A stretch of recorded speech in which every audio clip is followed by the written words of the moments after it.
Ah, there we go. What's up? How you guys doing? Episode number 27 of Frag Logic, joined here by my good friend, co-host, Skyless. What's up, dude? Not too much. Tonight we will have on a guest, Jason Heitman, also goes by Squidsticks from FraggedNation. He will be on here very shortly. We're going to open up with this weekend stuff and just kind of shooting the shits. Colin, what's up? What's up, dude? Not too much. You got the overlay from OBS on top of my screen. How is that there? I don't know why it's there. There we go. It should be better now. Yeah, it should be gone. Awful. I don't know why it's appearing on there. It never did before. It's weird. So I watched a bunch of Dota this weekend while you were hard at work at QuakeCon. Yeah. It was the Dota 2 International Prelims, which is basically the group stage. 16 teams battling it out for basically seeding. Right. No one actually got eliminated. It was just top 4 from each group went to upper bracket, bottom 4 went to lower losers bracket. Some pretty entertaining games. I thought one of the cool things was that of the, I think, 96 heroes in Dota currently, maybe 90, it's mid-90s. 78 heroes got picked during the prelims. 78? Yep. Dang. It's crazy, right? And your boy got picked though, right? Timbersaw was making a comeback. Not even a comeback. He's never really been picked in Dota 2 competitive play, but he got picked for 20-some games. Wow. Which put him at like maybe 15th, 20th highest, somewhere up there, but up in the top half. And then Earthshaker's my number 2. He had the highest win rate on day 2. Hey, just saying. So you were just I all was in getting there. hype. Yeah, I know. You were just all I was in getting there. hype Like, because my character's getting played. That's funny. Every time I see Timbersaw just go on a complete rampage and people just don't give a fuck, like, yeah, that's my Timbersaw. That's really funny to me, dude. It's a lot of fun to watch. The real hype is next week, because this week was like, they're all there in Seattle, but they're basically playing from hotel rooms. They actually bought out an entire floor of a hotel, and they were using the various conference rooms as match rooms. So, I mean, it wasn't like there's any kind of live audience or anything. It was all done strictly online. Even the broadcast guys haven't flown out yet, so they were all doing it from their usual studios. So, but the prelims pretty good. Sucks because a couple American teams, the 2 American teams, actually almost made it in the top 4 for winter bracket. Almost. Dignitas lost a tiebreaker match that would have gotten them in. Not only did they lose it, they were way ahead, and they completely bombed and slowly lost, then dropped the match. And then Team Liquid lost their game that they needed to win to get in. But they're still good for... They're still in loser bracket. They both are 5 seeds, I believe. Okay. So there's a chance. Yep. Alliance went undefeated through group stage, 14-0. That's the Swedish European team. I don't think they're all technically Swedish, but I think you would consider them a Swedish team. And Navi got first in the other group. Which isn't, I guess, surprising.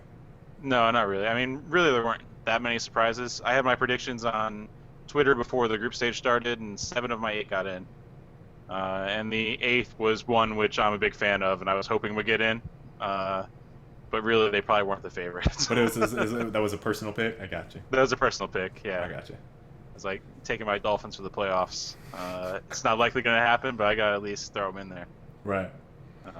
So Zenith let me down, but overall, I mean, it was very entertaining.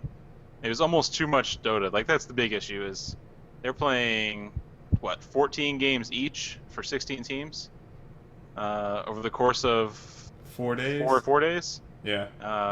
And they had 4 streams going, 4 English streams. So you could actually have quad stream up on your screen and be watching 4 different games of Dota live on Twitch. which we're going to get into, might have actually broken Twitch. I'm pretty sure Dota is the reason that Twitch was broken for 5 days, and I was very upset. The whole weekend I was pretty upset, which we'll get into it here shortly. But Yeah, I Yeah, I think wasn't pleased. the viewer numbers are probably a bit misleading for that same reason. I think a lot of people did have multiple streams up.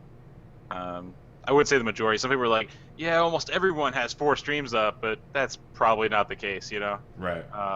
But there was around 250K for most of the group stages watching on Twitch, and the more surprising thing for me was that there was over 100,000 people, pretty much the entire prelims, watching in the in-game client. Wow. Yeah. That's impressive. Yep. And I was watching. I had the in-game client up on one, and then the quad screen on the other. So technically, my computer was counted 5 times. See, that's just not right. Like, they need to figure out. I mean, they probably have the correct statistics based off of IPs, maybe, but that's still pretty messed up. It won't really be an issue when there's only one match in the grand finals. Then we'll be able to see Yeah. how many people are tuned in. I'm guessing it'll be probably 250, 300,000. Unless I open 6 tabs and just mute the Why sound. are you trying to boost the numbers, dude? Why are you trying to boost the numbers? There was one cringe moment on Toby's stream where like the stat person posted saying that they had higher viewer numbers than League of Legends that day. And it was like, really? You're gonna post that and make that direct comparison to League of Legends and boast when League is just having just a day and you're having the international prelims, you know? Yeah, Like, get out of here. that's a bad thing to compare. Yeah.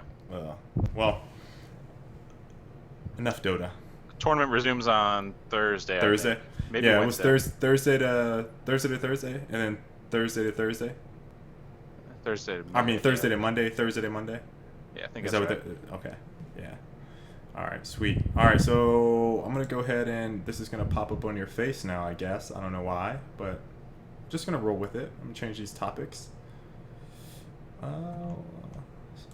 Sorry, Colin. It's like when I have the mouse cursor on your face.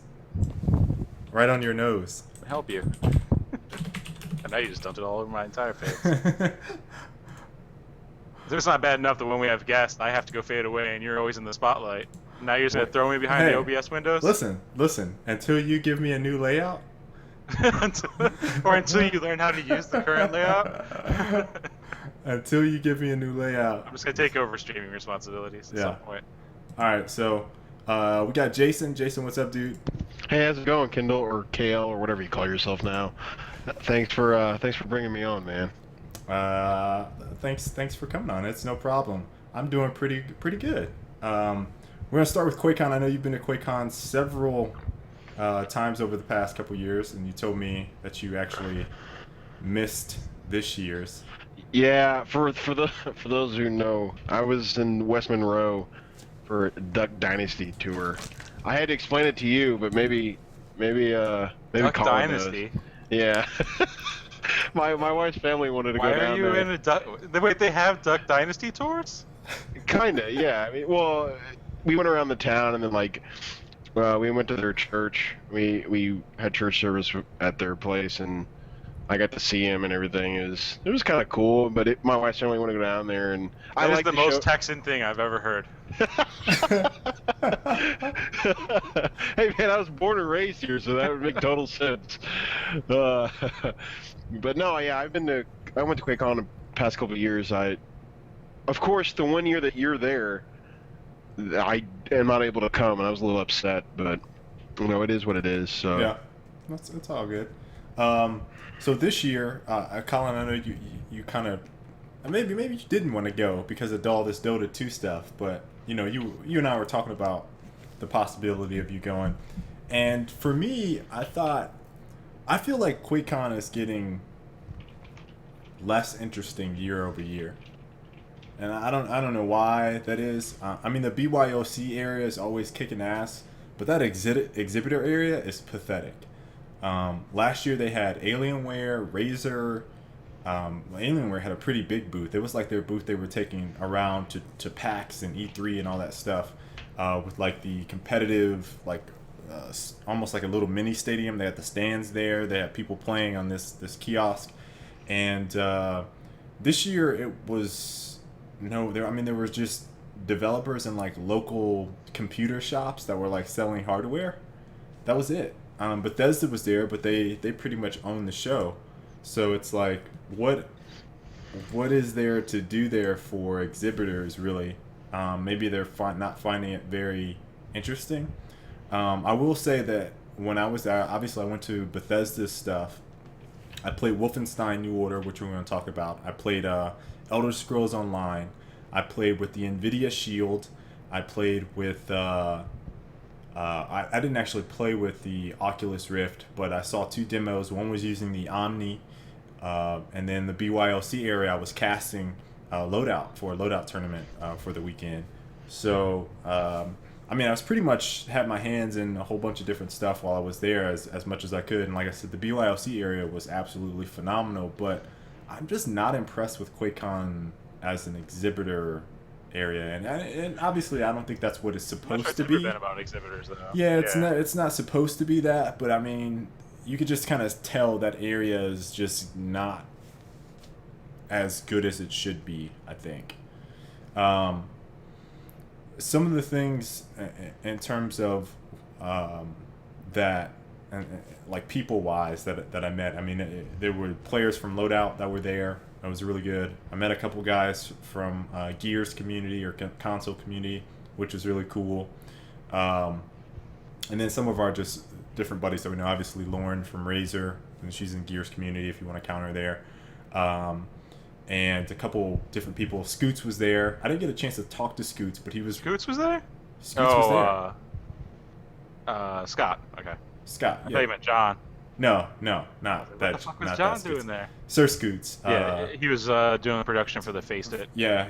So, that area was pretty nice that they had. It was like a little small area, and it had some pretty interesting, like a little seating area, and then you could hear them casting outside of that long hallway. You remember the Hilton Anatole, that long hallway that goes into the exhibitor area?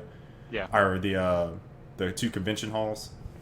So they had like a PA system hooked up right there, so you could hear the casters as you're walking by, and they had like some girl that was like trying to get people in there or something like that. But event wise, I mean, I guess it is an expected QuakeCon. I can't really say that it wasn't up to expectations. Jason, I don't know if you have anything like that you want to add to it in terms of maybe what you kind of saw, or just some of your previous experiences there. Well, the only one I remember the most is, I guess it was 2011 with the Skyrim stuff. I guess with the DLC, that was kind of a big deal. But I think you're right. Like the past couple of years, it's just Quake heads, and that stuff's dying out, and it's just not as.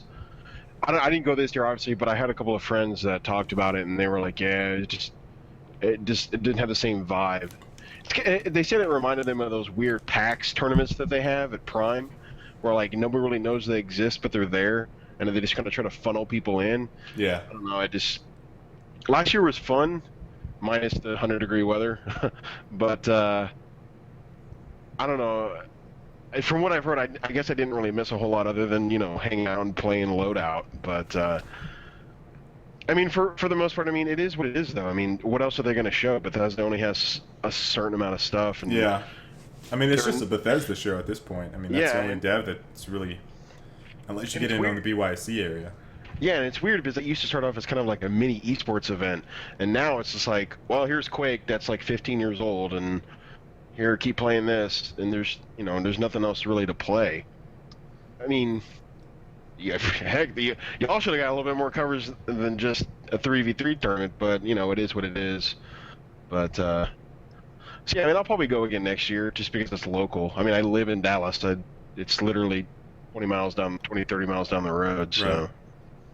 My one gripe, I watched the final streams on Sunday or whatever for Doom and Quake, and then I watched a little bit of the Quake earlier in the weekend, and that stream was done really well by the Face of Guys and Sir Scoots, and the tournament stream was great. But on the finals day, they did their usual main stage stuff, and main stage at QuakeCon is always super awkward. Like, it's really weird. I can't even describe like what specifically is weird about it. But I can start with one, which is the QuakeCon girls and how they utilize the QuakeCon girls. What? who are like the official models of the event. Okay, so what were they doing? I didn't even see this. I didn't see the finals for Quake. I saw some of They the just other like stuff. they pull them on stage for the most random reason. And so it's like they're giving out, for example, they give out like the first through third place, right? Right. And each of them will be escorted by a QuakeCon girl, arm in arm, out in order to receive the checks. And then the QuakeCon girls will throw out shirts. The QuakeCon girls will hand out codes.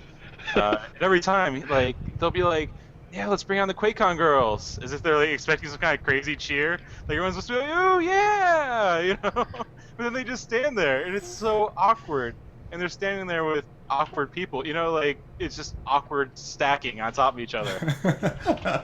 It's really strange, and like Awkward stacking on top I think of each that other. that is the best thing you can point to, where it's like that's probably the I don't know, it's the good descriptor of like one of the things that's off.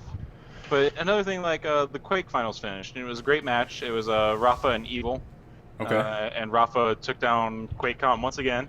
They played early on. That was like the first match of the day, right? Second. It was the last thing they did. Oh, But no, what you I might mean, what you might have seen was the Clan Arena finals. okay. I 'Cause this could've is also swore I the first saw year that a player won both tournaments, the team and the single. Okay. You may have seen group stage. Yeah, I thought I where they saw play. Slasher talking about it. Like this could be a preview for the finals because they played each other. Yeah, Earlier. and Rafa had never beaten Evil before. Okay. Okay. So Rafa actually won the individual and the team tournament, which is the first time anyone's ever done that. So he finishes his dual win, stomps Evil in the third game after 2 close first games. It was a good set. And they're just like, "Oh, how about Quake? Did you guys like that? All right, I want to bring out Intel here to talk about such and such." Like, that was it. I swear, that was it. And Intel's like, "Yep, we're here for the 7th straight year, and it's really great being here, yada, yada, yada." And they go in their general PR speech that's canned. Like, that was it. It's just like, as if they're just going from, like, point A on the agenda to point B, bring out the QuakeCon girls, and then go to point C, and then go to point D. Like, just going down a list. They have that strict schedule, dude. No, they don't, though. It's a programming schedule, man. Oh man, it was like the end of the show though, and then they were ahead of schedule, so it made no sense. It's not the It made Super no Bowl. sense. And there was just no like the way he said it was like, oh my god, it was so nonchalant. Like he hadn't even watched the match. He's like, "So that was really cool, right, guys?" It's like, did you even watch? Do you even care? Do you even care at all? We're here You for showed the the slightest seventh. amount of caring. We're here for the 7th straight year in a row, making you suckers pay for our stuff. Man, it was just, it's so hard. It makes it rough to watch, which sucks because the Quake matches are always entertaining. Like, Right. Quake is the one game that, no matter how dead the scene is, the finals match of a Quake tournament will always be entertaining to me. So here's something interesting that I saw.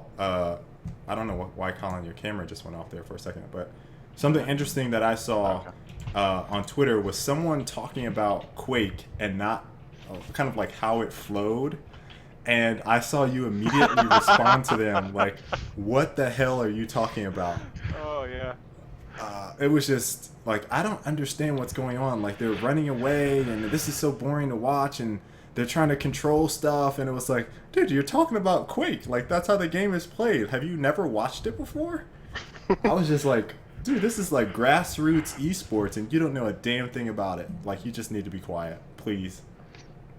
But I saw your response. If you can find it, it'd be hilarious. Well, my final response was unfollowed. But then I wasn't following him, although I should, because he replies to me all the time. Which is why I felt bad. I felt bad about it, but still, it's like, yeah, you can't say that about Quake. Yeah. All right, so that's the event in a nutshell. I'm gonna start breaking down some individual stuff here. I'm gonna start with what do I have first up here? Nvidia Shield. Oh God. Oh God. Was that at QuakeCon? Oh God. Yeah, it was there. Is that gonna make money? Just No. I Oh God. I don't. The Nvidia Shield. So, for those of you guys that don't know, I think Colin, you and I talked about it when it first got announced. Maybe. I know we talked about it really early on. This is like months and months ago, March maybe. And it's Nvidia's handheld device that basically will stream your PC games, and I don't know what specs it will play off of, like a normal game. I don't know. but it streams your PC games, and it basically functions just like an Xbox 360 controller, except it has a little mini screen on it. Hold on, Frito. Like, there's two. It is with the constant poking and jockeying. Constant poking and jockeying for position. So boring. I rather see team-oriented objective play. CDA. Okay. So the controller is basically like the Xbox 360 controller. You open up the Shield, which is just the monitor. I think there's a 5-inch display on it. Sounds right. And then the buttons feel the face buttons feel very similar to kind of a cross between the PlayStation controller and the Xbox 360 buttons on it. So that felt fine. The buttons feel fine.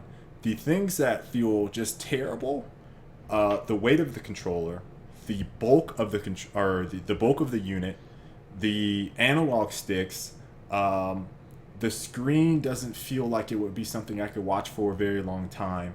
Really? I guess the screen looked like the highlight for me from what I had seen from him so far. I mean, you'd have to hold it and see what I'm talking about. Like, maybe it was my viewing angle because what was that? You don't play with any handhelds though, right? No, I do. I had the Vita the PSP. I had the PSP. And I had the 3D. No, not the 3DS. The one before that, the DS. So I played it with handhelds before, so I know it like feels comfortable. I will say that when I was playing with it, I was standing up instead of sitting down, which is how I would normally play with it. Right. So I think that the awkwardness of the screen was partially because I was looking down and while I was standing, and then I was doing that, and then I was looking up at the monitor, which they had. They just had the kiosk awkward, and they had a few cushions around, but I was like, I just want to kind of get a feel for it. And I was playing Borderlands 2, so it was like, I'm not going to sit here for 30 minutes and play Borderlands 2 whenever I have that game. So, right. The precision of the analogs didn't feel very good for the game, as opposed to what I played with the Xbox 360 controller when aiming the analogs. The biggest thing for me is that the analogs. So if this were the controller, where's my phone so you guys see this? If this were the surface of the controller, all right, this is my phone here. Now you guys can see my phone, how it sits. It's like all even, right? So if I'm holding this, everything is on the same level. Well, the way they have it set, now I took my phone out of this case, so now it dips down. So like the buttons are level, and then the analogs dip down. Yeah, Colin. I know you're laughing at my example, but this is the best way I could show it. The analogs dip down. Is this really the best way you could show it? That is the best way I could show it. Can you really say this is the best way you can show it? Okay, look. Showing your phone case. Hold on. That was the closest thing to me. I just grabbed a controller. All right, so here's a controller, right? Here's an Xbox 360 controller. All right, the analogs sit up on this, right? The buttons are down, the analog is up. This feels normal. The Nvidia Shield is the opposite. The buttons sit up, the analogs sit lower. So it's like you're reaching down to start moving, so you have to go down and then you start moving around, and it just doesn't feel as precise as if your analogs are higher, raised more, which is normal. That's one of the things that the control freaks are good for, is that they are supposed to add that height, which gives you more precision. Well, now you're sitting lower, so if you're playing a shooter, it feels like you're aiming and poo, pretty much. That's a much better example. You like that? Not the aiming and poo, but showing the controller. You like that? You like that? I'm not sure aiming and poo would have been the best. It feels like you're moving around in poo. Showing the controller was much better. I just for describing a controller. Well, this makes sense to me because it's a flat surface. It's all even, right? This is even. You guys can see how this is even. And mobile gaming, Colin, is taken off. What are you talking about? I could show a phone and talk about the evenness of the controls because people game on their phones. That works. Okay. Anyway, so my major complaints with it are the analogs feel like just terrible shit. I would never want to have anyone play with that. The controller itself is like playing with the old Xbox controller. So it's like really big and bulky. The funny thing is we were talking about the Nvidia Shield at lunch, and there was a girl that does Random Havoc. She writes for Random Havoc, and she's a small, really petite girl, and she says she has small hands. So she was like, yeah, I don't like the Nvidia Shield at all. It feels really uncomfortable. It's kind of heavy, bulky. I'm not digging it. The trigger buttons feel awkward. It's just all around. I feel like it's a bad investment for $350. I think that's what it's priced at from Nvidia. So I mean, I would not recommend that to anyone based on the playtest that I had with it. And the way that it's utilized right now in terms of how they had it set up, it was streaming, again, it was connected to the PC and was streaming Borderlands, but I didn't play with it outside of that. So I don't know what the quality of it is outside of being directly connected to the PC, which basically just acts like a 360 controller. So it's like, why would I use this when I could just use a 360 controller? I'm having issues because, I mean, the best feature for it is being able to stream from anywhere in your house to the device, so you can stream Skyrim and play on your Shield anywhere in the house through Wi-Fi. Right. But you can't really show that at a trade show because the internet connections just suck. They're just terrible. So I'm not sure. How can you couldn't sell that to me unless like, yeah. There's just no way you could have sold that to me without. I can't get it by having people stand. I think you need like fucking bean bags and just like throw some shit around and let people sit and play. They had one beanbag and one couch on 2 kiosks that were sitting inside the booth. And the way it was set up, they had 2 on the outside, 2 on the inside. Of course, the 2 on the inside are taken, so everyone else has to stand. Yeah. So it wasn't. They didn't properly set that up.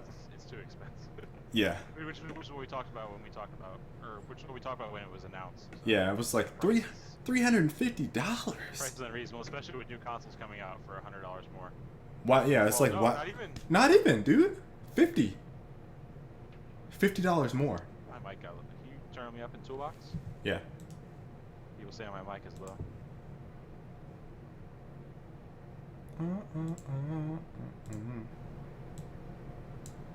Talk. Yeah, hopefully this sounds better for them. Okay. Sucks that it sounds fine to us. Yeah, I haven't noticed anything, so. Just for whatever reason. Is this better now, stream? Yeah. Let us know. Hopefully you weren't too low in the beginning. It's a little better. Little. What? Yeah. Let me crank you up. How are you guys not gonna say anything the entire time? Oh, I was fine at the start. Then I have no idea what happens. Because we haven't touched a thing. I haven't. Yeah, we've literally kept it the same. But yeah, I just feel like they are competing against too many things that are priced lower, and they're not really offering anything that I feel like is intriguing to me, especially based off of the design of the unit. Like if it was cool, if it felt like perhaps an Apple product or something, like it had that type of allure to it, then maybe. But it's like, no, all the way around, no. So it needs to be a sheeple machine, is what you're saying. Yeah. So I don't know. Let me see here. What else we got? I played Wolfenstein New Order. Yeah, you tweeted it sounded like you got whooped. You got whooped by the campaign in Wolfenstein. On a fucking demo station. That's embarrassing. They usually make those super easy so people can stomp through. Go ahead, Colin. Are you saying that I'm gonna just let you get it all out. Are you saying you aren't a good enough gamer to play an old style game without getting dominated? Do you need nap points and hand holding now? Is that what you degraded to at this point? I blame Call of Duty. Oh. Call of Duty has completely lowered your ability to play games to a point where you can't be at a demo station game. Okay, so yeah, I don't feel like a gamer anymore. Admittedly, I don't feel like I deserve to play shooters How many anymore. times did you die? It was upwards of. Here's how Did you know kill that. more enemies than you died? Listen. Do you know that uncomfortable feeling you get when a demo runs too long and people are waiting behind you in line to play?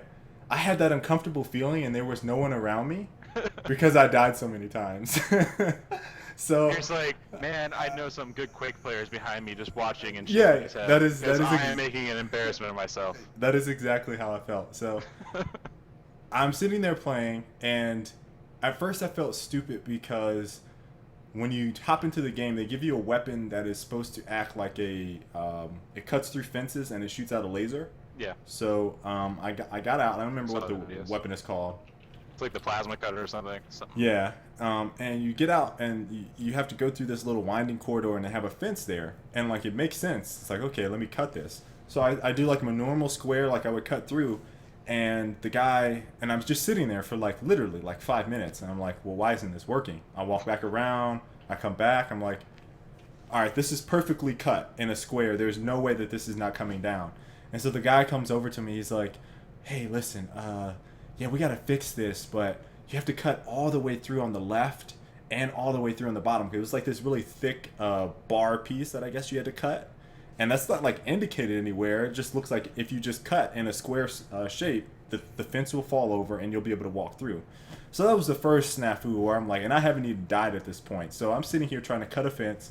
Everyone else seems like they can cut the fence. And I'm sitting here for 5 minutes trying to cut a fence the way I felt like I was going to cut it and walk through. And it wasn't the working. developer would be like, hey, you're playing really badly. Yeah. Let me help you. You Yeah. have to cut the fence. So I'm already feeling stupid, right? So we continue going, and I get to this part where this like robotic cat thing. I don't know what it is. It's a robotic cat animal type machine, and you have to run and then slide under this bar before you die. I died on that part 2 times. And the thing it's not even supposed to kill you. It's supposed to be like you run forward and then you slide through. The first time I ran at it, I slid, like I was running and I slid and then I came up short and then the thing pounced on me.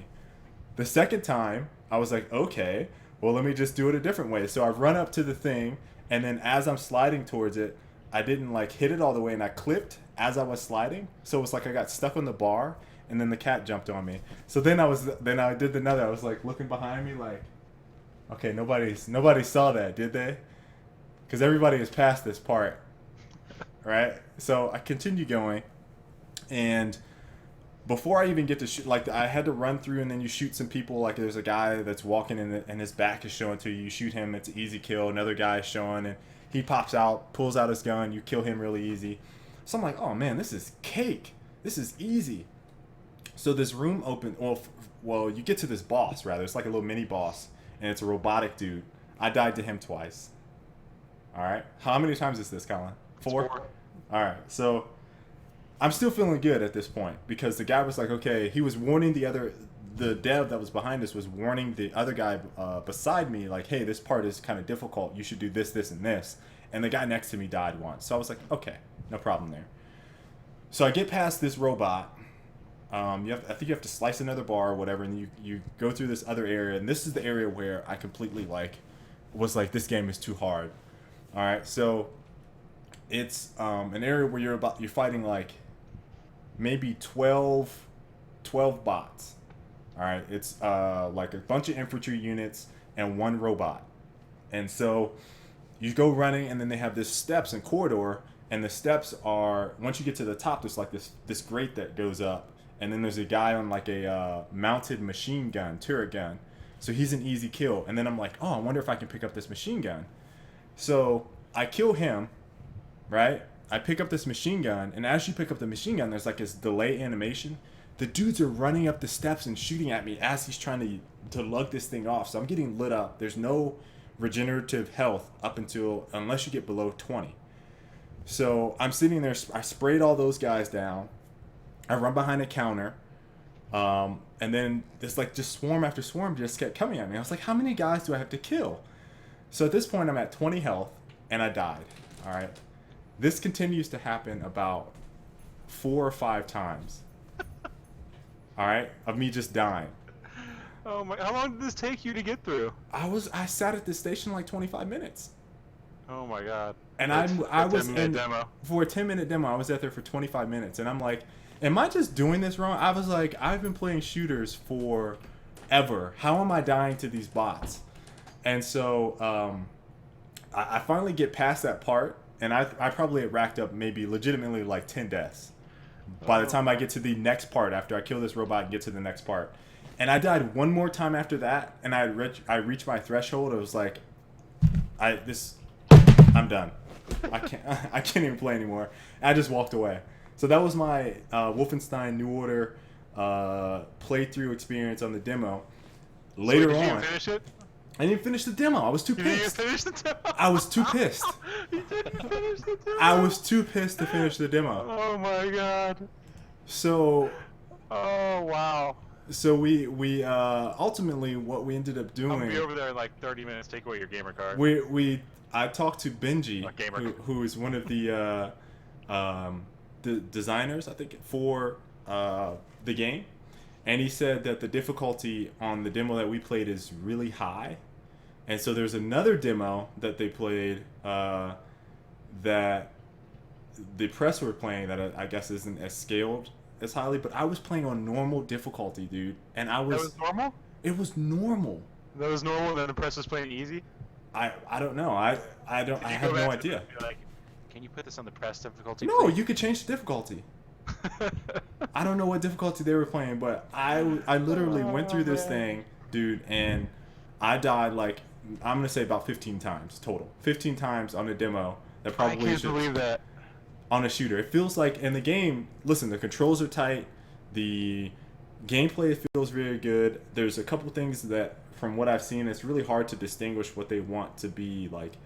This is Wolfenstein. Other than, I mean, I get it's like robots and Nazis and stuff, but I didn't really feel like there was anything that was like, yeah, this is definitely Wolfenstein. Maybe the difficulty, maybe, but it felt very the way the controls felt. It felt very synonymous with Call of Duty. It was very tight, felt fluid. The shooting felt good. The difficulty is just ridiculous. And you guys, I'm telling you, I feel like I need to buy the game now, Colin, just to redeem myself and just beat it. Oh man. I That's mean, embarrassing. that was my time with Wolfenstein. Embarrassing. I was impressed, dude. There's not another game I think that made me feel like, man, I don't know what I'm doing. Yeah, a lot of times those demos are just like so easy that nothing's memorable because you just like walk through it. It's just kind of like going through like a Disney ride. Yeah, I mean, it About the really stood spectacle, out. but you don't really, yeah. Really stood out. Cool. So that was Nvidia. Or I'm sorry, Nvidia. That was Wolfenstein. Wolfenstein. I might as well just go right into Elder Scrolls. I mean, I really don't have too much to say here because the game is. It's probably something that maybe we'll play, but I probably won't. If I wasn't playing MMO, it's gonna be Final Fantasy. yeah. So I mean, Elder Scrolls. There's some. I mean, the demo was just too long. I didn't feel like sitting through the whole thing. They has a really badass cinematic trailer that they showed off with it, and then when you sit down and play the game, it just feels so much slower than what they were showing. So I mean, that was 'Cause it's an MMO. yeah. So that was the big thing. It was like, this is okay. So I don't know what type of. I mean, if you like Skyrim, maybe the Elder Scrolls, they just have that with the anthology or whatever. They just announced that for Yeah, $80. that's pretty cool pack. So I mean, if you love the storyline, you probably like this game. It just felt slow. Like it felt slower than even the other games. Maybe it's just me. I don't know. So I mean, that's all I really have to say about the game. I don't know if you guys are too excited about it or not. Negative. I might try it out. Maybe we'll see. And next thing, and probably the most important thing I want to talk about today, from QuakeCon, as we wrap this up, and then we get into PlayStation competitive Loadout tournament. There we go. So at QuakeCon, I ran my first tournament. I casted it, set up everything with eSports Solutions, and we did this Friday and Saturday. The tournament, and if you guys haven't seen Loadout, I posted on my YouTube channel. I stream it every now and again on my Twitch channel. Jason was out there. He interviewed us and showed off Cryo. He's the only person to really see it outside of the Yeah, studio. that's right. No, I'm kidding. But God, man, now the more you talk about this, I really wish I could have come this weekend. Yeah, it was awesome. So in terms of, and I'm just going to be frank and upfront with you guys about eSports Solutions, they were probably the most unorganized esports group that I have ever seen, ever. Run by a guy called John Clark, who seemed like he seems like a nice dude, but I mean the way they were running stuff was just terrible. And for those of you that don't know the game, and we don't have our spectator mode in right now, and so it's one of those things where if you have the proper equipment, which would be like an HDMI splitter and all that stuff, you can get things to work like a la Halo without having to necessarily have a spectator mode. And there were some things that they didn't have on the equipment side that they said they would that just wasn't there. So that kind of made that experience not as good as it should have been. But the players that played in the tournament seemed like they had a really good time. Typographic was there. He actually won with another one of our veteran players. And we gave away Razer Black Widow keyboards and posters signed by the dev team.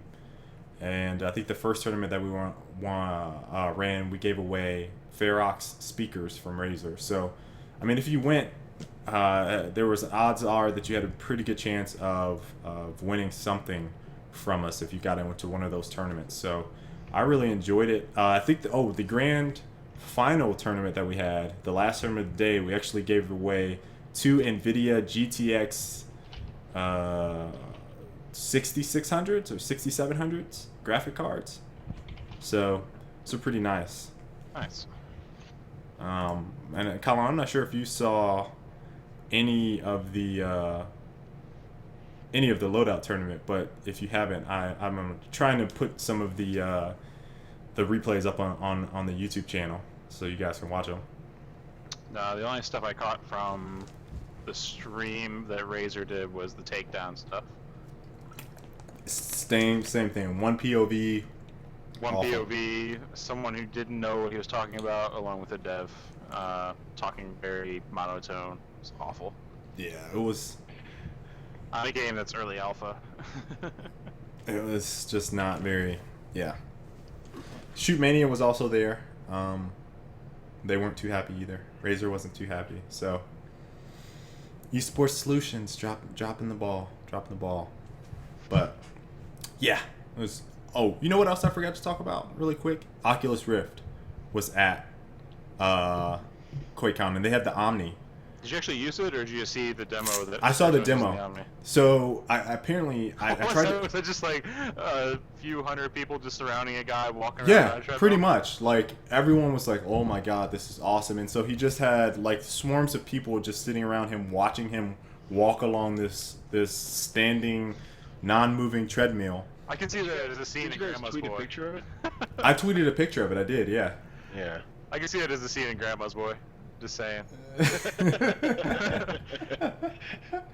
Just dude walk in, and then someone's like, "Oh, it's so real." Yeah, it was mind blowing to say the least. You just watched the dude walk in place. I was literally blown away by the demonstration.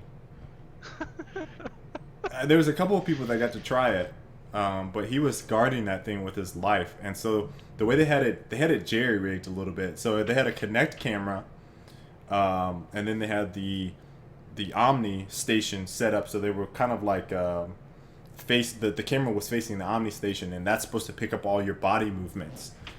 And then you have the Oculus Rift on, so you're like looking around, and what they were displaying was on the camera, or on the TV, projected at us. So we saw the TV, and then we're looking at him moving as he's like doing stuff on the screen. So it was awesome, man. It was awesome.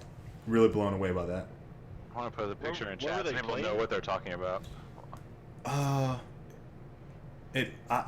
To be honest, it looked like some version of Firefall, but it wasn't Firefall. It was like bugs. You were shooting bugs. He had a gun, and he was just shooting at bugs.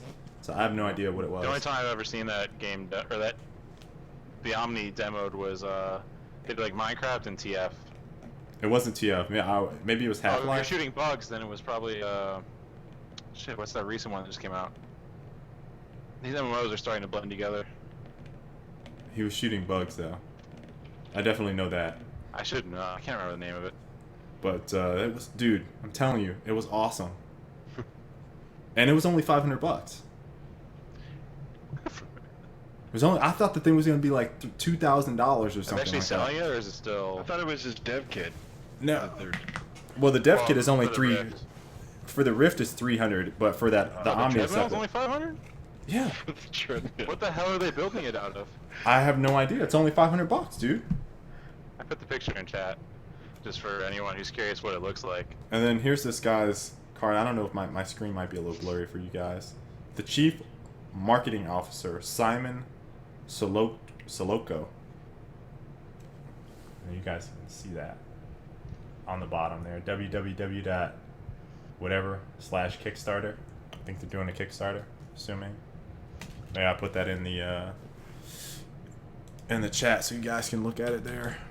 I think when they had it at E3, I thought it was like Star Citizen or some space game that they had demoed with it.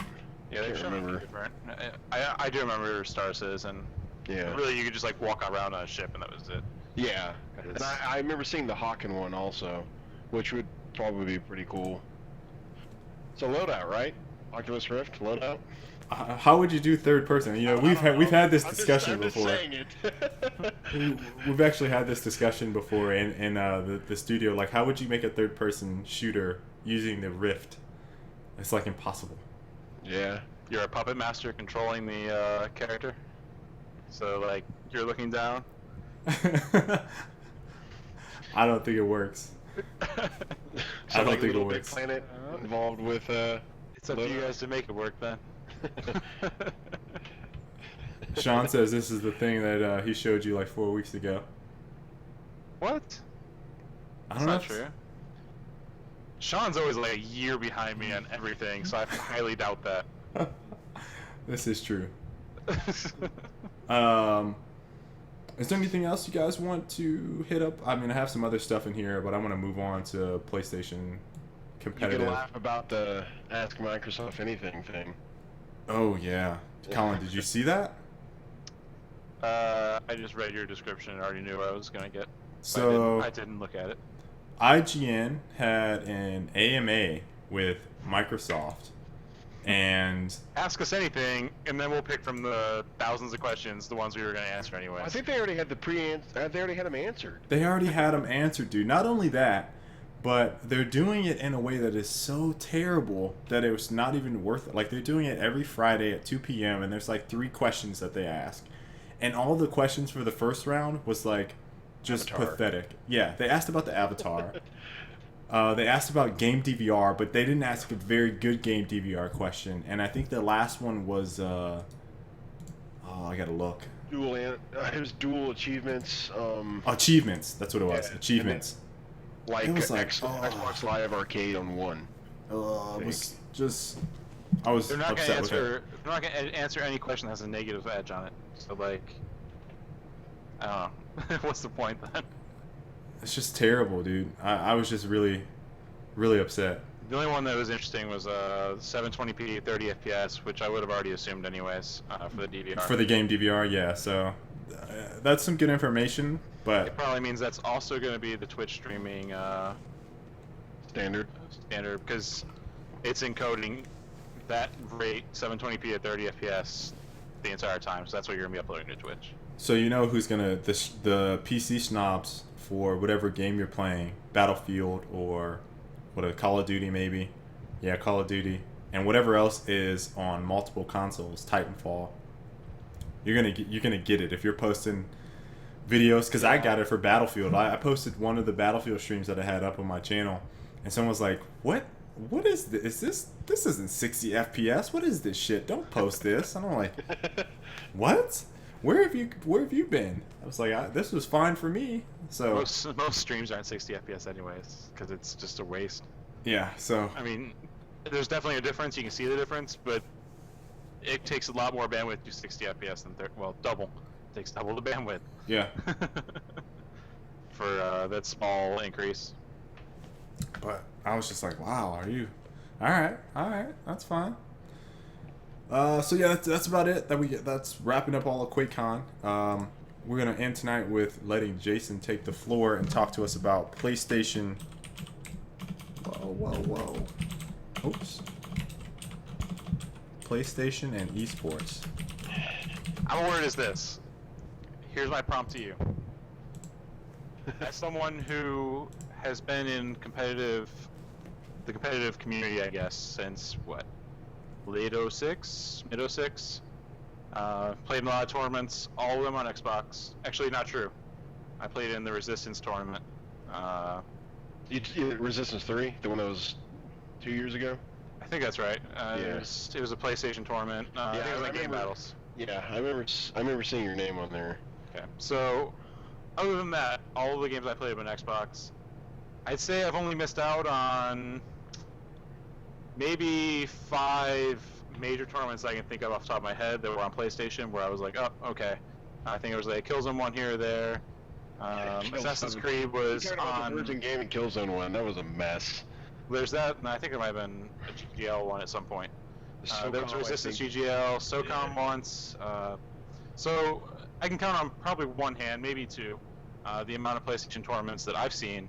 So all that said, pitch me on why, as a competitive gamer, I should be interested in the PlayStation going forward. Well, I mean, it's not entirely my job. I mean, like, at the end of the day, like, I guess I gotta, like, preface why we are what we are. I got involved in the MVP program, and people just think, well, it used to be this way. The MVP program was just like the Xbox ambassadors, right, where they were just people on forums who were just helping the other people out. They were forum rats. They essentially just lived in those places, and that was how it works. And I don't know when it started. It was last summer. The whole reason I got involved with Sony is because I was hardcore pushing Uncharted 3. And, I mean, for what I was able to accomplish on a game that got literally no attention, I guess they finally realized, like, hey, I'm not saying that it was because of me, but I'm sure I was that one stone that got thrown into a pile of saying, we're doing this wrong. And they started talking to me, and they're like, hey, you do this stuff at FraggedNation. I was like, yeah, and, we got all these people over here. We didn't really pay attention, because it goes back to, like, the year that Sony paid for Black Ops to be on MLG circuit. Everybody complained about it. This was so stupid. Why are they doing this? The PlayStation DualShock sucks. I can't use other controller. Blah blah blah. The graphics suck. So on and so forth. I mean, at the end of the day, like, that's a money hat game. So it is what it is. But I think just somewhere within the past year or two, they got the idea, like, wow, we're really missing out on this. Like, we really screwed this up. And I've, being part of this MVP program that is predominantly foreign people, there's about 5 or 6 of us now that are all competitive-based players. And I've been playing competitively, quote-unquote, since 1996. My first game was MechWarrior, or MechWarrior 2. And I remember playing, go through there, got into the Rainbow scene. I jumped on Rainbow for, like, all those years that it was on MLG. I went to a couple events, never placed decent enough. And then, a couple of Xboxes burn out on me when I'm in the service, and I give up on them. And I just happened to jump over on the PlayStation 3 right before Uncharted 2 came out. And I got really spoiled on that, because obviously that was, one of the better games of this generation. But, it's just something we talked, because, like, we even got to talk to some executives when we were at E3 this summer, because, like, 21 of us from the MVP program, because there's about 100 of us right now, 100 or so. 21 of us went to E3, and we got to talk to them about, the things that we do, and they were really interested in us competitive types, because there was, like I said, there was like 5 or 6 of us that's just what we do, and a lot of us came from the Uncharted community, but to try to push these things, and we just kind of told them, like, look, we're getting our butts kicked by everybody else, because I still, props to Alex Mendez, Golden Boy. He's like the only person who ever backs me up when I talk about PlayStation stuff, because I got ragged on so often on Twitter, like, oh, PlayStation's a waste of time, nobody plays that. And yes, it's only really been exclusives, like you said, with Killzone and SOCOM and Uncharted. I mean, Uncharted 2 also had a tournament back when it first started, but Uncharted 3, had nothing, and it was just the fact that it was not their focus. While everybody was, migrating over to the Xbox, whether they were previous PC players or whatever they may be. But I mean, they got their butts kicked, and I think they eventually realized that at some point and decided, okay, well, we need to make a more community-based effort on this, because it's not going to come from executives, it's going to come from the community. We got to figure out what they're doing and why they do it that way. So as one of those people who essentially just built a league of about, I don't know, over the entire year and a half that we had it running, it's still going on right now, but we had about 6,000 players, and 60% of those are not American. They're a majority from South America or Europe. And we just kind of built these leagues up, for PlayStation All-Stars. It did pretty well for a while. Same thing for Uncharted. A couple of other games did here. I mean, even like Battlefield. I mean, I don't know how accurate those stats were, but I think it beat the Xbox overall for more players playing on the PS3. Probably because they're European or whatnot, but it's just that community, as Americans, we're so oblivious to it. Because we just see Xbox. Xbox dominates everything here. But outside of that, in the other realms, other countries, everybody I know has a PS3. And everybody played PS3 competitively. But trying to convince Americans of that was the biggest hurdle ever. As an individual, trying to get them to play something or come to a tournament or do an event or even get sponsors to care about it. I had to literally beg and plead so many people just to give us a chance and just give me Hop Hog took care of us. Dual Series was really, really cool. Those guys, hey, yeah, we'll give you some stuff, and we had a great tournament last summer for Uncharted, and it did really well. I mean, there was 100,000 views for all the YouTube videos, and I had over somewhere between 2 and 3 million page views in the month that it was there.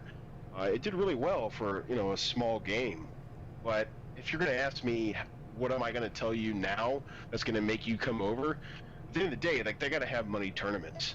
They're going to have to bring in the average schmuck who just wants to play for money. Because you're not going to convince those guys that they're ingrained in their minds. Oh, I'm going to go play on the Xbox because of COD or Gears. And I freaking love Gears.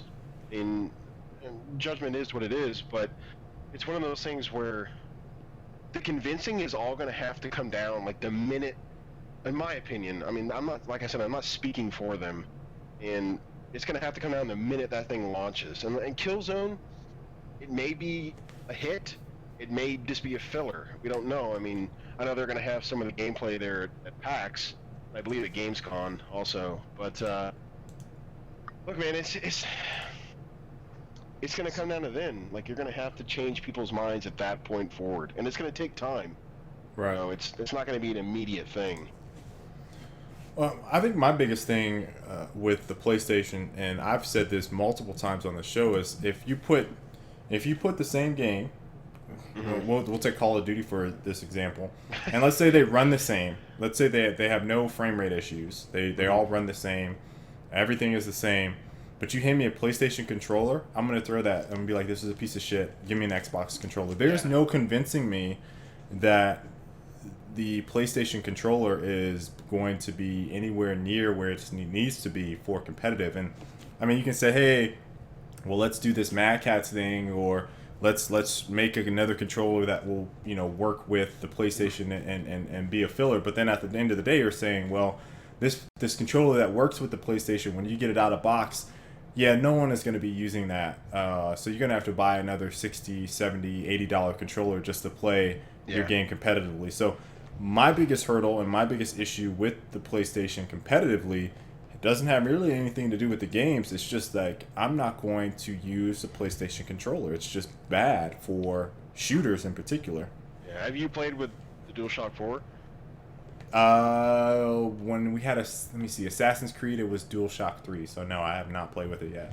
Well, okay, so a couple months ago, back when we were first kind of doing this MVP program, they asked a bunch of us to do a kind of a focus group, and they asked us questions. The people that are making these things, what do you want to see in a controller? And we're like this and this and this and this, and like the triggers for one. The big thing is about the being able to use minimal movement to effectively, try to make it as close to, which is not going to happen, but as close as to a mouse control as you can. Making those triggers the ergonomics, the way it sits in your hand now, the way the distance between so you're not pushing your thumb. I got big hands, so Same here. yeah, You're touching your thumbs. yeah. I mean, I've done that so many times, and maybe it's just the fact that I grew up playing the PlayStation. That was like my first console, really, and I got so used to doing that. And yes, obviously, when I was playing Rainbow and Gears and all that stuff back when I was heavily into Xbox, I love that thing. I still use it. That's what I play a lot of PC games with, is my controllers, because it's so ingrained in my mind now, even coming from PC. But I think there are a lot of the improvements from the PS4, the DualShock 4, is just light years above what 2 and 3 were. Because it just takes all those complaints, like they literally listen to it. And like even the way that the controller arcs in your hand, it depends on how you hold it. Like I do like a quasi claw / double finger on top of the right trigger, and the way that it arcs at even more intense angle, instead of like the typical 45, it goes down maybe like 50, 55, maybe even 60, the way that it sits in your hand. And it allows that, like either if you play on your knees, or like if you put your elbows on your knees, or you lean back, like even leaning back in a couch, the way you can play with that thing is like you can be extremely relaxed and it still gets the same response time. It's awesome. The triggers, the sticks, they remind me a lot of like the tightness you can get when you first buy an Onza. That whole kind of idea, like they're not overly loose, they're not too tight, but there's enough of a spring there to where you can push it and kind of get that, and kind of negate the dead zone in a lot of ways. But is it convex or concave on the top? It's convex. Okay. So, well, no, actually, I think it's like a ripple. God, I can't remember exactly, but I remember that putting my hands on it and the way that the grips feel, it's not going to be like this, where it's slippery and slick, and this is obviously really small, but the stick goes down, or the grip goes down even farther. So you're putting, for something like me, I'm putting the whole grip in my hand before I'm even touching the trigger, which is really nice. And then obviously that's split. The Facebook. Sorry, it's a ring, Cal. There's like a ring around the outside edge, and then it dips in. Okay. So it's like your thumb. Depends on what kind of thumb you have. But like you could put the tips. If you got a really fat flat one, it's not gonna go in. But like if you have, the kind of, if you have one that splits into 3 different directions, then you have to hold it from the outside. Yeah. But I mean, it works a lot. They obviously listened. I mean, I'm not saying that it's gonna happen overnight. It's not. But the fact is that they're listening to it. Because I mean, let's just take for example the whole scheme of what's going on right now. The whole Xbox or Microsoft is. Colin, you're breathing your mic. Microsoft is, doing a very poor job of kind of conveying their stance on a lot of things, and the way they're treating gamers and whatever you may say. And then Sony's like, yeah, we're just here. We're just gonna do whatever you guys want us to do, and here's this stuff. We try to make it better. We're trying to improve these things, and it's a light years difference from what it was in 2006 and 2007. I mean, like, I remember when I first got on to. I remember when I traded in my Xbox, it had died, and I unfortunately took it to GameStop, but they let me trade it in, and I got a PS3 because I traded in my PS2, and the guy laughed at me when I got it, and I was like, well, I don't want it for Killzone, I want to play Killzone, and he was like, you're just better off staying with this, man, just buy another Xbox. And that stuck with me for years, until we kind of got into this whole mix of, let's improve the competitive community, if there is even one there. Because really there's not. Like Colin said, like you just jump from tournament to tournament, but you're playing for the money. Like, oh, this game seems kind of cool. Resistance 30 was but I can win 20K? Okay, cool. I'll play with a couple of friends and we'll wipe the competition because we're Xbox players. And in some regards that works, but taking the COD comparison is that's hard for me to compare. I always do the Battlefield one, because I think those games are a lot more similar, and it all comes, like you said, it comes down to the controller and how you feel playing that system, and if you're a more casual player, the DLC and how it's taken care of and all that kind of stuff. Because obviously COD and last gen, I don't know what it's going to be this gen, but last gen it was, or the coming up gen, this current one, you know, it is what it is. So the other thing I think that is kind of a hindrance, at least it is in my opinion, considering how Twitch has taken over esports. Sony decided to go with Ustream, and that's like a what the fuck type of thing. And not only that, but Sony does things like the HDCP protection, so that makes recording difficult, that makes streaming difficult, and you don't have those issues right now. And we don't know about the Xbox One, but you don't have those with Microsoft. So they said HDCP won't be on Xbox for streaming games. Okay, so you won't be able to record TV. I think it's the restriction. Okay.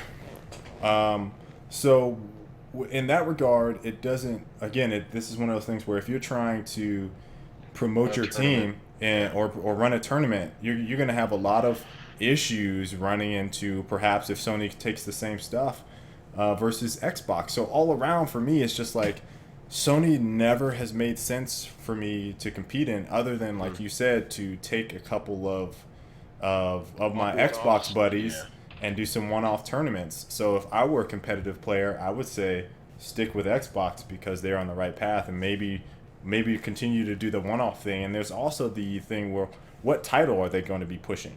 Uncharted 4? Is there? I mean, there's no Titanfall. There's no. I mean, Call of Duty. I don't know. It's like there's more stuff, like the stuff that they're going to promote at Gamescom and at PAX, whatever they're going to show there.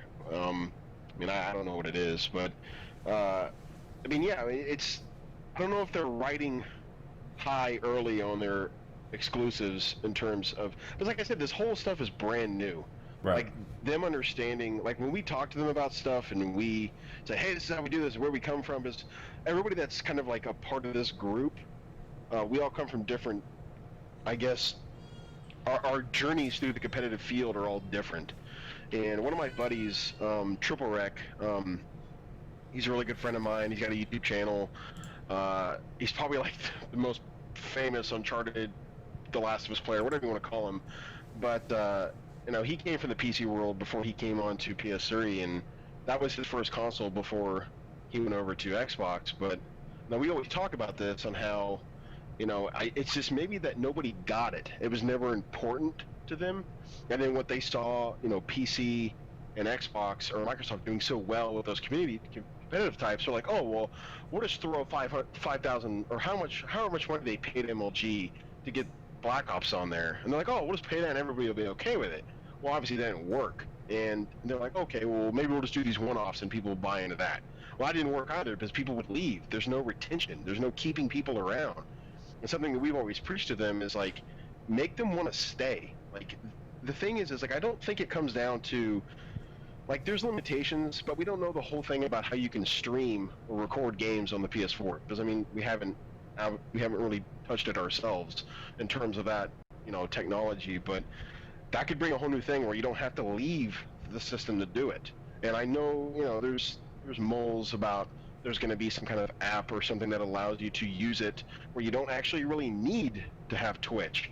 Because, like, I think in a lot of ways, like, this whole community, this whole industry, things come and go. Like, it becomes obsolete in like a year. So who knows if whatever comes at this point, from the next point forward, if it's built into the system, if it'll make that easier, if it'll make it better, if you could just flip through things on your PlayStation 4 and you can find those tournaments. If they're front page on the XM Beam, like, bam, there's a tournament. Click on it, you're there. You're already watching it. I mean, maybe Ustream's UI and everything else is not as good as Twitch's, but I think over time, like, it's one of those things they'll learn. And I think I'd rather them be at bottom and have to move up than already be at the top and have to find new ways to stay at the top. Because I think this is an opportunity for them to learn all these new pieces and to better these communities. Because, you know, gamers like those Uncharted players that are been so dedicated for so long. Right. I mean, like, look, this is a PlayStation game, it's an exclusive, but in a 30-day period, these guys play, you know, as a team over 1,500 hours on a game that nobody cares about in terms of the broad scheme of esports.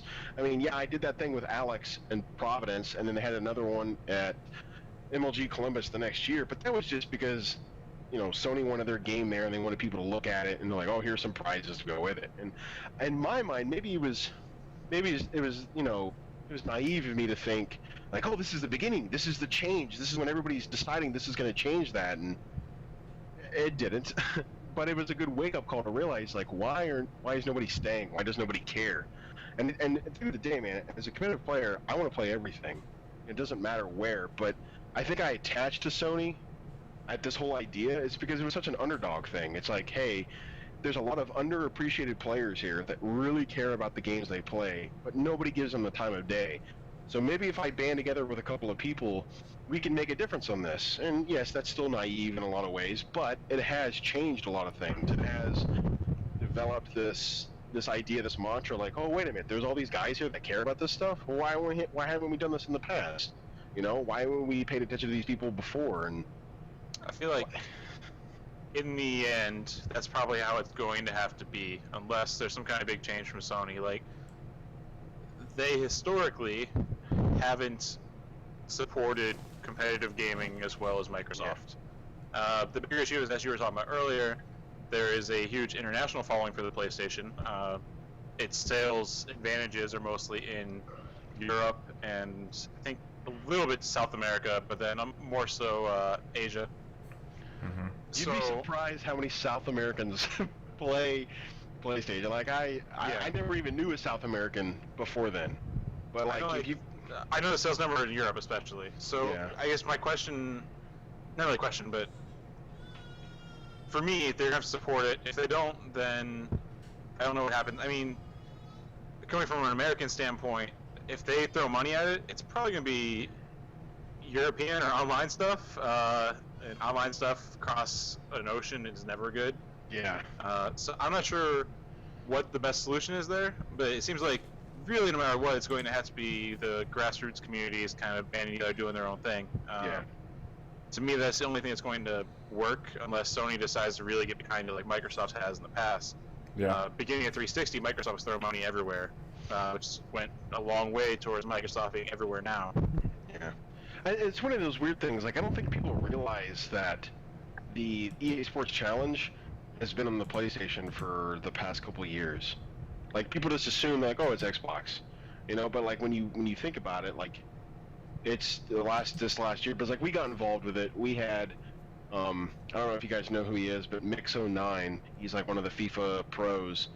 He actually won on entry through FN, pretty much to secure his spot in the 256 at the Virgin Gaming eSports Challenge thing. But like, it was weird, like, especially watching that, going through that and kind of watching from an outsider's view of how people perceive that. Yeah, it's just like people just assume that it's Xbox. Oh, it's Xbox. They kind of the same thing that Call of Duty ran into, though, where the core player base is playing on PlayStation because they've been playing since the PlayStation 2 on all the sports titles. And then you try to make them all switch over to Xbox, and they're naturally going to be like, yeah, fuck that. PlayStation, or else we're not going to play, or we're not going to be happy. Yeah.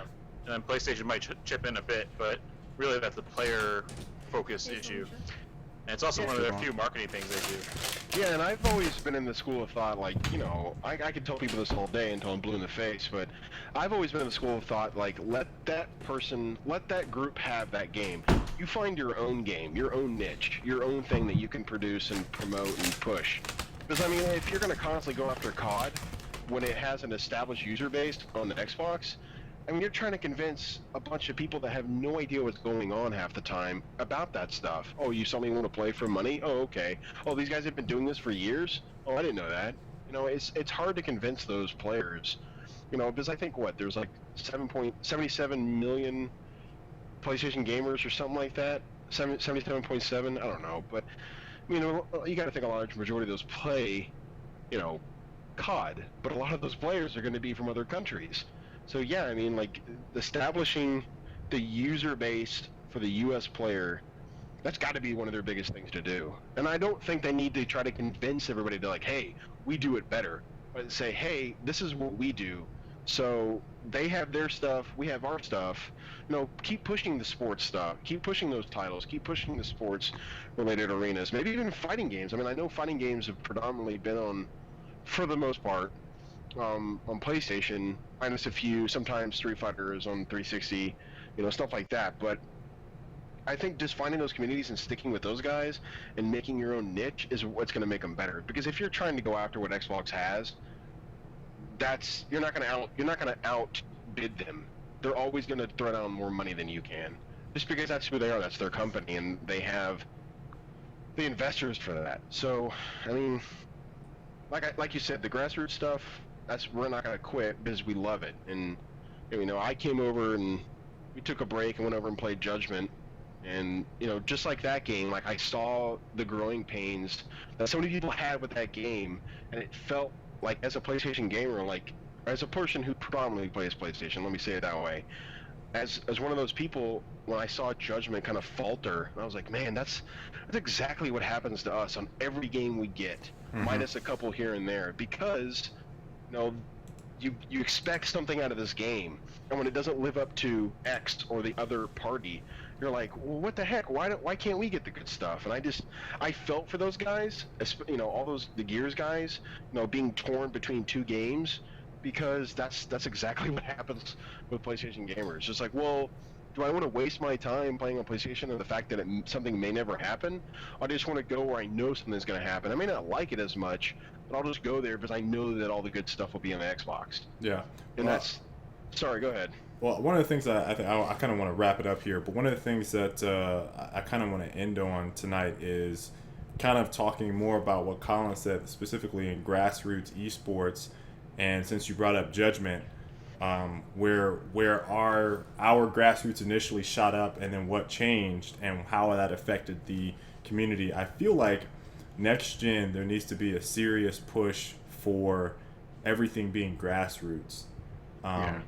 I mean, outside of, I'm sure there's some games that are going to get put into the spotlight. So if you start in those games, you're probably going to be really grateful for it. But, Colin, this is something I probably want to talk about more, maybe next week. But, one of the things... We've touched on it a little bit, too. I think I knew you were going.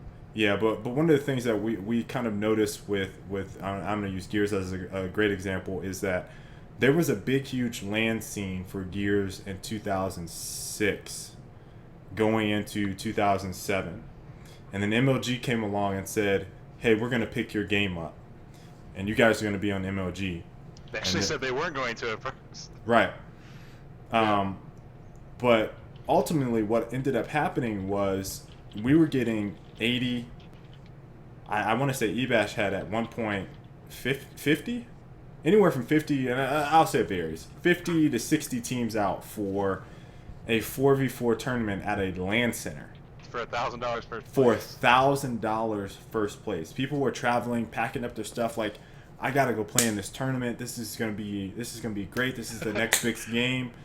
And first place? For first place. No. It was like the one with like 50 had 1,000 first place and like 400 for second or something stupid like that. Yeah. So there's this big, huge grassroots scene, and this is kind of akin to what you saw in Street Fighter for the last 15, 20 years before EVO really took over, is that all these people were going to this local stuff and holding these things and not really giving just a fuck really about MLG or IPL, they were gone, or Twitch TV, or any of the things that really matter. They were just going there, competing, winning little small things, and just like they were kind of building this thing, and then MLG came along, and then it just really ripped that apart because everyone had this expectation. It was MLG or bust.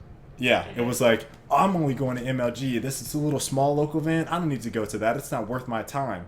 And so when there was no MLG, because people got out of the mode of going into grassroots local stuff, the scene dispersed. All those players were like, we don't care. This isn't worth our time. We're better than this. We're bigger than this. We're the shit. And that attitude and mentality carries over into game after game. So if players don't take the mentality like, we're going to build up the community, it will never happen, because they're always going to be like, well, this game is going to be MLG, or this is going to be the thing I need to be getting paid $10,000 to win first. So you're never going to get a grassroots. So I'm hoping next gen that we really start to see that blossom, and maybe some players stick with specific games and try to work with smaller, independent websites, either via online or local LANs or whatever, because that is how you grow a community. You do what Street Fighter did, you do what the other guy, League of Legends, or you do what those guys do, because that's what builds a community. Not expecting MLG to step in and say, hey, we're going to pick up your game, all is safe, because they'll drop your game in a heartbeat and then you have nothing. Yep. Yeah. This could be our prompt. Sorry, go ahead. Well, no, I was just, it makes me feel better, because I think sometimes you get caught up in the keep up with the Joneses mentality. And we just had a tournament, you know, again, talking about Uncharted, I got gamer mods to buy in for a $500 tournament, and it all went to first place. And I was like, God, this is nothing. But, you know, all these players came out of nowhere and played for it for $125 per person. But, you know, that makes me feel better, what you said, KL, because you're right, that's what we need to do. I mean, forget about all this other stuff trying to keep up with the flash and the poshness that is esports now, and just realize where we all came from originally. Back in the day when we weren't getting money for prizes, we were getting like stickers and a t-shirt, you know, Yeah. and that was what we didn't care, because it was all for the love of competition. And I don't know, it made me feel better you saying that. But sorry, Colin, go ahead. It's actually good because you just touched on something which I was going to say, is that I think that going into next gen, online tournaments are going to be the LAN tournaments of the past. You know, like the eBashes and the NJ Halos and the small local events. Obviously, FGC has tons, but now that the barriers are starting to be removed, think about it, when we played game battles in 07, you were lucky if one person on your team had a recording device. It was usually Yep. standard def. It looked like shit.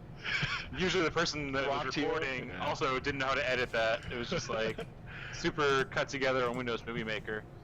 So now everyone's gonna be recording. There's evidence on every single freaking person Yeah. when you record a match. Although Xbox 5-minute thing is, but that's another thing.